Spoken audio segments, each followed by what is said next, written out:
de activos y financiamiento del terrorismo.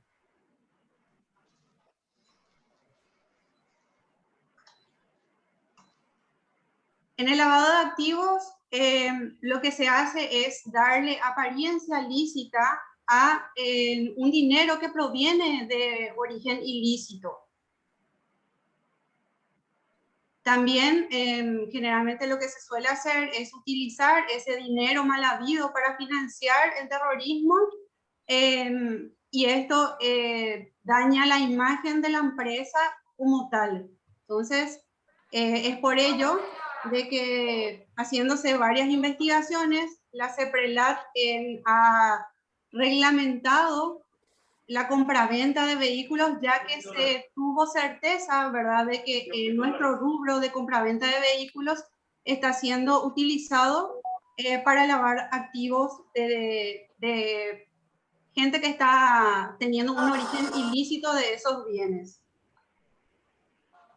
¿Cuáles son los delitos precedentes al lavado de activos? Narcotráfico, contrabando, corrupción, extorsión, coima, evasión de impuestos, la estafa, el secuestro, la lesión de confianza, la asociación criminal y la producción de documentos no auténticos.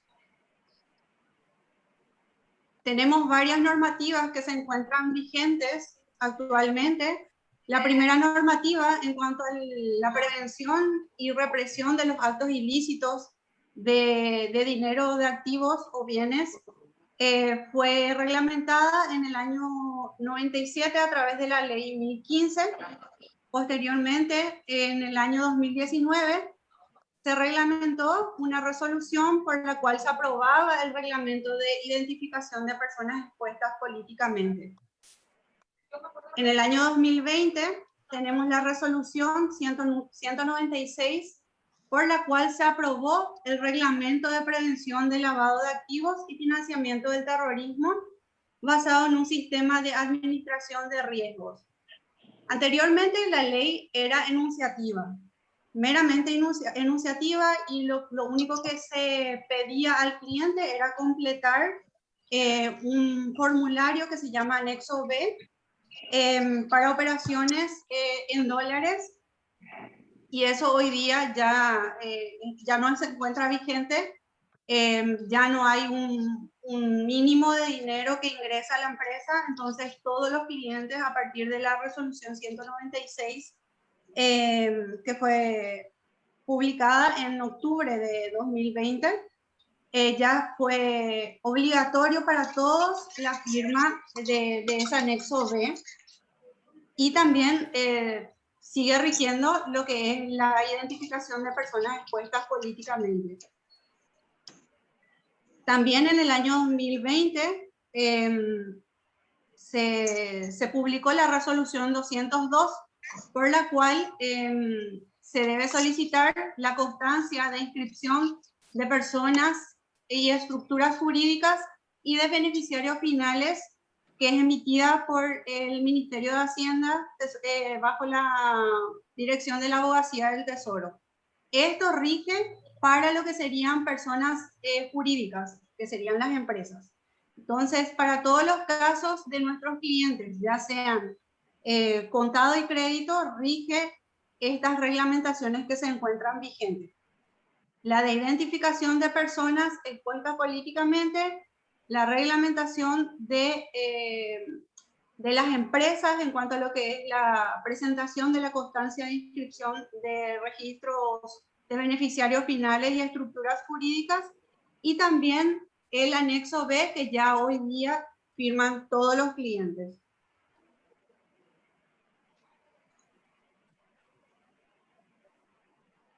Voy a ir pasando algunas diapositivas para centrarnos más en lo que es lo que son las documentaciones. Mediante estas resoluciones, Automotor pasa a ser sujeto obligado por la obligación que tenemos como sujetos obligados del sector automotriz en la identificación de nuestros clientes, ya sean personas físicas o jurídicas, en cuanto a las reglamentaciones de las leyes antilavado de activos y contra el financiamiento del terrorismo.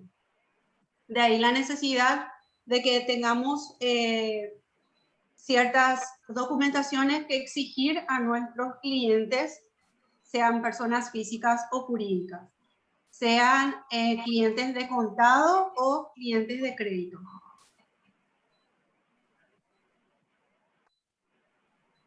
La política es conocer el riesgo que tenemos en cuanto a las operaciones que tenemos con nuestros clientes. ¿Qué tipo de riesgos podemos tener? Podemos tener riesgos legales, reputacionales, operacionales y riesgos de contagio. En la política de conoce a tu cliente, tenemos justamente que, como les decía, que identificar a nuestros clientes y que esto era la etapa más importante para nosotros. ¿Por qué? Porque nosotros le solicitamos documentos al cliente que nos demuestran de dónde provienen esos ingresos con los que va a pagar su vehículo. Y la idea es tener certeza de que ese dinero que está ingresando a Automotor y Flipkart provenga de actividades lícitas que no estén vinculadas al lavado de activos y financiamiento del terrorismo. Con todas las documentaciones que más adelante voy a citar, nosotros hacemos una verificación del perfil del cliente y esto es lo que forma parte de la política de la debida diligencia del conocimiento del cliente. Cuando un cliente presenta las documentaciones en forma correcta, en base a todo lo que nosotros le solicitamos, entonces estamos cumpliendo con la política de debida diligencia del conocimiento de nuestros clientes.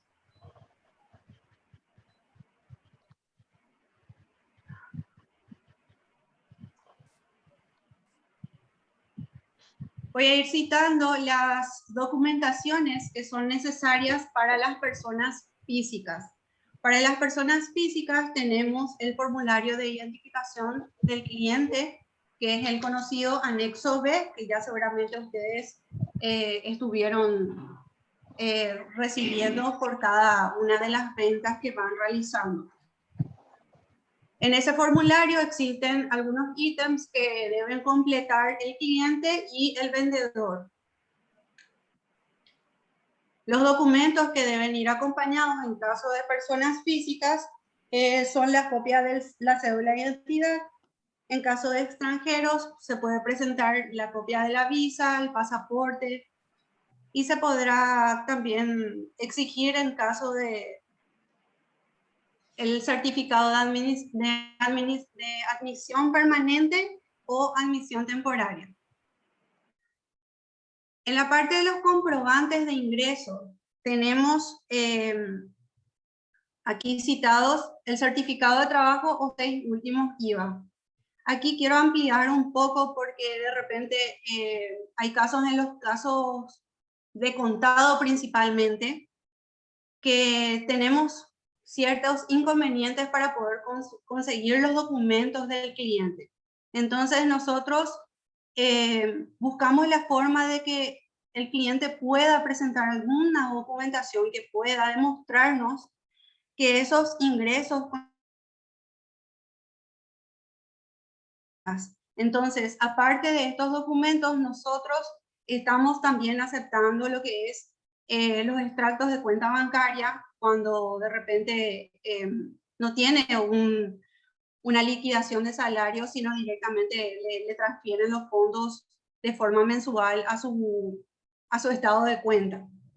Entonces, tenemos aquí certificado de trabajo, 6 últimos IVA, 6 liquidaciones de salario, 6 boletas de IPS, o en su caso el certificado de trabajo o bien los extractos de cuenta bancaria. Tenemos también la exigencia de presentar un recibo de pago de servicios, que pueden ser boleta ANDE o boleta de SAP, o el certificado de vida y residencia de la dependencia policial correspondiente. Tenemos también la declaración jurada del caso de las personas expuestas políticamente. En este caso, tenemos un listado de personas expuestas políticamente que yo les voy a estar facilitando porque es un listado amplio. De hecho, que nosotros al hacer la verificación del perfil del cliente y comprobar que el cliente es una persona expuesta políticamente, entonces ya nosotros le damos aviso a los vendedores de que deben hacerle firmar ese formulario especial, aparte del anexo B, a su cliente. Estas personas expuestas políticamente son las que están vinculadas al Estado, son ciertos cargos de exposición, y también de ciertas personas de origen extranjera que vienen a hacer algún tipo de misión diplomática o consular dentro del país. Igualmente yo les voy a estar pasando por correo y también con Héctor un listado para que ustedes puedan tener ese listado. De hecho, sería bueno que lo tengan impreso, entonces ustedes bien cuando reciben una solicitud de crédito o de contado ya sepan a quién se le debe hacer firmar ese formulario. Voy a ir de vuelta a la parte de comprobantes de ingreso porque se me pasó hacerles mención en el caso de los funcionarios públicos, cómo pueden obtener también comprobantes de ingreso. Es importante saber que los datos de los empleados públicos se encuentran en datos abiertos de lo que sería el Ministerio de Hacienda. Entonces, desde el portal web del Ministerio de Hacienda de datos abiertos también se puede ingresar, y a través del número de cédula del cliente se puede obtener esos comprobantes de ingresos sin tener que estar solicitándole al cliente. En el caso más bien de los contados, en los que el cliente muchas veces no tiene a mano los documentos o por ser funcionarios públicos se hace un poco más burocrático el hecho de pedir eso a la institución a la cual pertenece. Entonces ustedes pueden ingresar al portal abierto del Ministerio de Hacienda, ingresan el número de cédula donde te indica en la página ingresar número de cédula y el buscador les va a llevar a los ingresos de ese cliente. Se puede hacer un print de pantalla, se puede hacer un screen con el teléfono y eso se sube al Bitrix siempre para que nosotros podamos tener como comprobante los últimos 6. Pero sí necesito que suban esos documentos al Bitrix. También voy a recalcar que en caso de que no tengan alguna documentación del cliente, tienen que dejar constancia en el Bitrix, en un comentario, para que nosotras, con Amada, que es la persona que me ayuda, mi asistente, tengamos ya certeza de por qué nos están presentando ciertos documentos, y con eso se pasa a consideración del directorio y ellos son los que toman la decisión final de si se otorga o no la venta, ya sea de contado o crédito. Para las personas jurídicas tenemos también el anexo B, que esto sí firman todos los clientes. Tenemos que solicitar a los clientes constancia de RUC de la empresa, también la constitución de la empresa, sus modificaciones, última acta de asamblea donde se designa al directorio que se encuentra vigente en caso de una SA, y el poder, un poder especial o general si presenta una persona apoderada que va a firmar en nombre y representación de la empresa. Quiero también aquí tener mucho cuidado para lo que es contado y crédito. Decirles que estos documentos son esenciales para los casos de personas jurídicas. Esto tiene que estar en Bitrix cargado desde que inicia la operación de compraventa. ¿Por qué? Porque estos documentos son necesarios para la transferencia de los vehículos que van a adquirir las empresas. Esto es una documentación que verificamos desde lo que es revisión de cumplimiento hasta el departamento de escrituraciones. Estamos teniendo muchos inconvenientes con la escribana, que ya incluso está aplicando multas por el hecho de que no se presentan las documentaciones que se necesitan para que ella pueda hacer la escritura de transferencia. Entonces, tengan bien en cuenta cuáles son los documentos que precisamos para las personas jurídicas. Constitución, acta de asamblea vigente, donde se designa al directorio que puede firmar por la empresa, las modificaciones si hubieren y el poder en caso de que haya un poder. Y ese poder debe estar inscrito en los registros públicos. Siempre cuando pidan todas las documentaciones de las empresas tienen que tener el sello de inscripción en el registro, que es lo que nos indica a nosotros de que esos documentos son válidos y ya están vigentes desde su inscripción en los registros públicos. También tenemos, como les había adelantado ya, la constancia de inscripción de personas y estructuras jurídicas y beneficiarios finales, que son dos constancias del Ministerio de Hacienda que más adelante voy a pasar como ejemplo en la diapositiva para que puedan ver. Y también en los casos de las personas jurídicas tenemos accionistas de empresas que son PEP, que son personas expuestas políticamente. Entonces, en esos casos también nosotros verificamos el caso de la empresa en base a su constitución, en base a la constancia de inscripción de personas y estructuras jurídicas y beneficiarios finales, si dentro de esa empresa constituida hay un accionista que sea una persona política expuesta, o sea, políticamente expuesta. Entonces, en ese caso, nosotros le vamos a estar comunicando a los vendedores y a sus gerentes de que ese cliente, persona jurídica, tiene que manifestar que dentro de su organización se encuentra una persona expuesta políticamente. Nosotros le vamos a estar ayudando en esos casos para completar esa documentación. ¿Qué hacemos en caso de que ciertos clientes no quieran presentar documentos? Porque hay casos en los que los clientes se niegan a presentar documentaciones o bien no tienen a mano esa documentación, pero ya quieren proceder con la compra de su vehículo. Como le dije, en esos casos necesito que sí o sí dejen en el Bitrix una constancia de cuáles son las documentaciones que no pudieron conseguir. La venta en sí no va a caer, eso ya les aseguro, no va a caer, salvo que obviamente nosotros verifiquemos que la persona tenga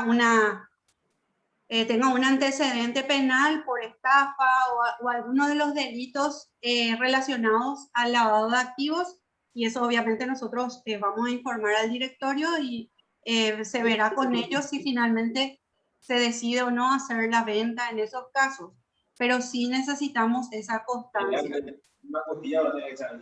De hecho, la reglamentación a nosotros nos da la facultad como sujetos obligados de decidir si hacemos o no la venta en esos casos. Y las recomendaciones de la reglamentación realmente es no iniciar o no proseguir las relaciones en estos casos con esos clientes. Pero como les digo, todo depende del caso y siempre de que ustedes se puedan comunicar con el departamento de cumplimiento, ya sea conmigo o con Amada Torres o con nuestro oficial de cumplimiento, que es Marco Pichinato. Cada caso va a ser estudiado para que justamente veamos la posibilidad de que no se pierda esa venta en lo posible.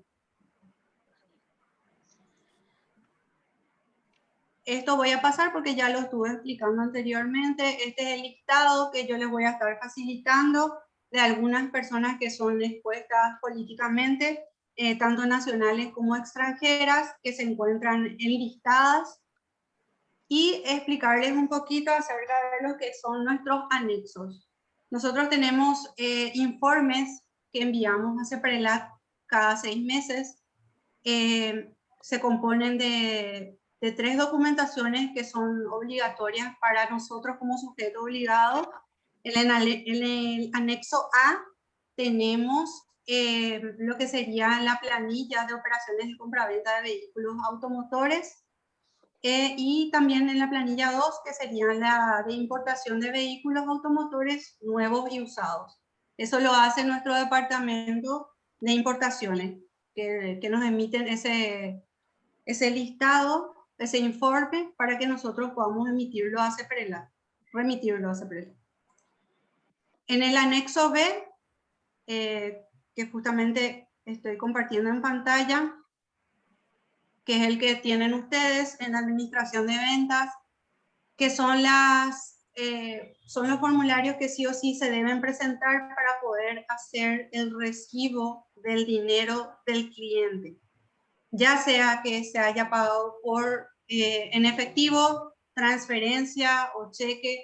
Igualmente el cliente, para todas las operaciones, sean contados, sea crédito, debe firmar este formulario de identificación llenando todos los campos. Y aquí voy a detenerme en lo más importante, que es el número 20, el punto número 20 de la declaración jurada del cliente.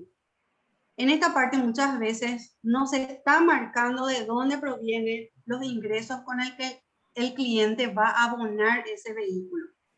Tenemos varias opciones ahí para marcar, y en el caso de que no esté, se puede especificar abajo, como está en el ejemplo, de marcar en otros y especificar, por ejemplo, préstamo bancario. Siempre en este punto voy a recalcar que sí o sí el cliente debe marcar de dónde provienen los ingresos con los que va a pagar el vehículo. Esta es una declaración jurada que sí o sí se debe marcar. Se debe firmar por el cliente, se debe firmar por el vendedor, y también aclaración de firma. Completar todos los campos, porque muchas veces llega también incompleto, entonces es como que estamos fallando en eso. No nos sirve una declaración que está incompleta. Entonces le pido por favor que tengan en cuenta que todos los puntos que están ahí son obligatorios. Se deben firmar, se deben completar todos y cada uno de ellos. Si la venta fue en guaraníes porque proviene de un préstamo bancario, igualmente tiene que ir el precio de venta en dólares. No tiene, se debe poner sí o sí en dólares la cantidad de dólares que alcanza esa compra-venta. Y en los casos de compras de crédito, también la misma cosa. Se pone el total por más de que haya varias cuotas, y en el campo de cuotas marcan la cantidad de cuotas que el cliente va a pagar. Tenemos el formulario PEP, que estoy mostrando a continuación, que tienen varios campos en base a lo que puede darse con nuestros clientes. Ahí hay un ejemplo en base a lo que sería nuestro presidente de la República, ¿verdad? Ponemos los datos del cliente, vamos respondiendo las preguntas. En caso que no corresponde, se puede dejar de marcar o directamente tachar completamente, y van completando en base a lo que tengan, o sea, el caso que tengan del cliente.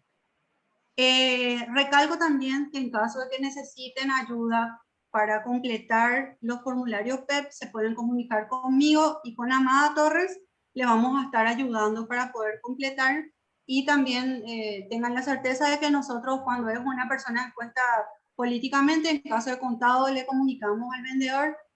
Y también en los casos de crédito hacemos mención ya en el Bitrix, en los comentarios de la operación de crédito, ya le avisamos de que debe firmar ese formulario en caso de aprobación del crédito. El anexo B es el que sí o sí tienen que conseguir del cliente para poder ingresar el pago, porque sin eso en tesorería no le van a recibir el pago. Están obligados ellos a cotejar los documentos sí o sí, y sin eso no le van a tomar el dinero, no le van a preparar el recibo De hecho, que si una transferencia ya ingresó, pero no le van a emitir el recibo de dinero de ese cliente sin esa documentación. Ustedes pueden hacer lo siguiente: en caso de que no se pueden reunir con el cliente en ese momento, le pueden enviar en formato PDF para que el cliente imprima, y lo esencial es que firme donde dice, o sea, que complete los datos del cliente, marque el número 20 y firme el cliente para que se pueda enviar eso incluso por una foto de WhatsApp para que pueda ver la gente de tesorería, y con eso se pasa a realizar el recibo, emitir el recibo. Hay casos en los que me comentan de tesorería que se van y directamente dicen en caja que ya hablaron conmigo. En ese caso, si no hablaron conmigo, es imposible que se pueda emitir el recibo. ¿Por qué? Porque constantemente estamos en comunicación con tesorería. Ya hubo casos de gente que fue a decir de que habló conmigo y que está autorizado, cuando no fue así. Cuando tienen esos casos, comuníquense conmigo directamente para que yo pueda ver el caso. Y en casos excepcionales, vemos si no hay forma de que el cliente pueda imprimir y firmar ese anexo B, vemos la posibilidad si se puede autorizar para que se pueda emitir el recibo y después regularizar el anexo B. Es importante que siempre ese tema lo hablen conmigo directamente, porque yo soy la persona que hablo directamente con la gente de tesorería, y yo les tengo que enviar una autorización a ellos para cada caso particular, porque si no, se están comprometiendo a ustedes, le están comprometiendo también a la gente de caja, y también están comprometiendo el trabajo del oficial de cumplimiento y todo el equipo de cumplimiento. Entonces, tengan en cuenta siempre eso y comuníquense con nosotras para que nosotras podamos ver cada caso y ver una solución.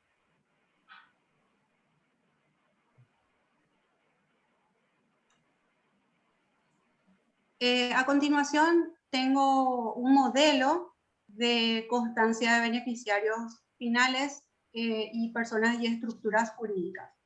Esta sería la constancia de personas y estructuras jurídicas y beneficiarios finales. Esta sería la primera copia de lo que sería personas y estructuras jurídicas. Van en 2 copias, como les dije, y son los 2 documentos que sí o sí deben presentar las personas jurídicas para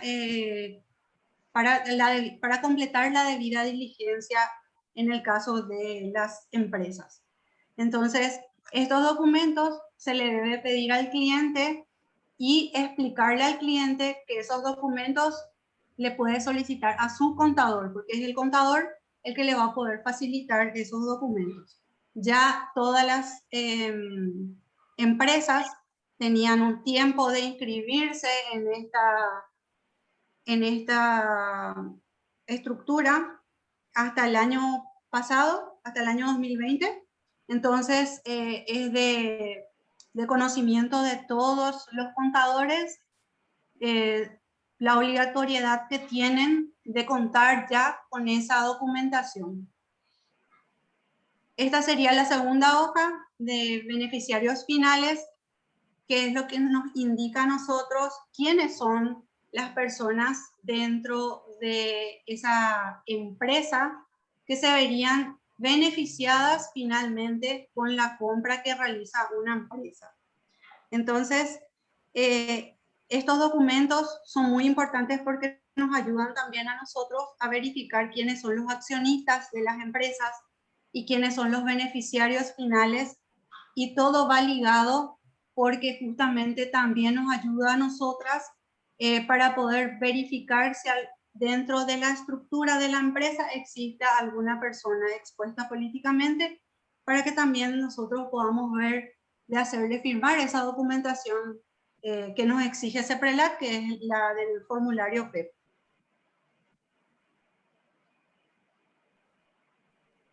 También comentarles de que en caso de que ustedes tengan conocimiento o sepan ya de algún caso, de algún cliente que se está presentando, de que tiene algún antecedente de lavado de activos, están en la obligación de informarnos al departamento de cumplimiento acerca de que ese cliente tiene un antecedente desfavorable. En esos casos, obviamente, siempre tienen que manejarse con reserva. Esas informaciones nos tienen que hacer a nosotros. Pueden hacerlo por correo, por WhatsApp, por llamada, para que nosotros podamos ver. De hecho, que como les dije, todos los casos que se presentan, que nosotros vemos que tengan algún antecedente, obviamente nosotros nos manejamos con la reserva y solamente eso es informado a la CEPRELAT para que ellos den un seguimiento. En ningún caso nosotros podemos decirle al cliente, tenés estos antecedentes.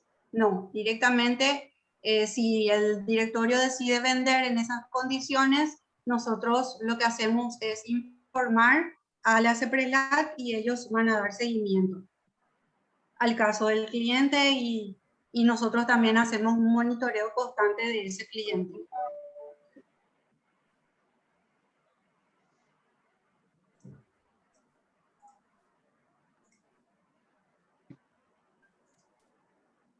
Siempre, en todos los casos, todos los funcionarios están obligados a comunicar eso a nuestro oficial de cumplimiento o al equipo de cumplimiento. También comentarles de que para todos los casos de documentaciones que exigimos por la reglamentación de CEPRELAT, tenemos infracciones y sanciones internas por el incumplimiento de esto. Si nosotros tenemos certeza de que ustedes vendedores no solicitaron al cliente ciertas documentaciones y esto se comprueba que es así, nosotros como empresa vamos a sancionarles. Esto quiero que tengan bien en cuenta. Tenemos una reglamentación. Nosotros tenemos que comunicarle al cliente que somos sujetos obligados ante la CEPRELAT, que debemos solicitarle los comprobantes de ingreso porque estamos obligados a ello. Y en caso de que ustedes no consigan las documentaciones, como les dije, dejan constancia, que es lo importante para nosotros, que ustedes dejen constancia de eso y se pasa al directorio para que ellos decidan. Pero sí, siempre comunicar en los casos que el cliente se negó a proveer documentos, porque eso es una señal de alerta del por qué el cliente tenga que negar documentaciones, porque esto ya prácticamente en todos los rubros se está dando, bancos, financieras, casas de cambio, todos ya en su mayoría están teniendo las mismas reglamentaciones y obligaciones de presentar documentos. Entonces, explicarle bien al cliente del por qué se le solicita esos documentos en caso de que el cliente no quiera presentar documentos, dejar constancia en Bitrix, informarnos a nosotros y nosotros vamos a ver por cada caso, ¿verdad?, de informar a la CEPRELAT.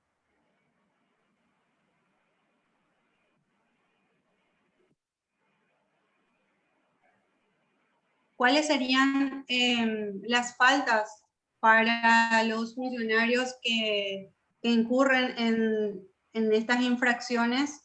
O sea, se vuelven infracciones, por ejemplo, los casos de que no se presenten los formularios que son de uso obligatorio, proporcionar datos incompletos sobre el cliente, pudiendo ya y teniendo a mano ciertas documentaciones que ustedes no provean esos documentos, que no remitan los legajos completos, los informes al área de cumplimiento o lo envíen de forma incompleta. Y también los casos de la falta injustificada de las capacitaciones que organizamos en materia de prevención de lavado de activos y financiamiento del terrorismo. Comentarles que por lo menos 2 veces al año vamos a tener capacitaciones para ustedes.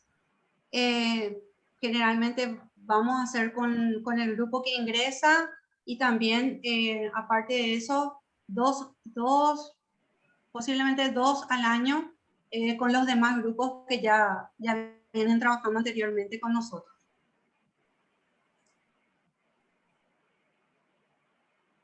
Comentarles también, ¿verdad?, que nosotros tenemos también sanciones como empresa en caso de que no cumplamos con todas estas reglamentaciones de la prevención de lavado de activos y financiamiento del terrorismo.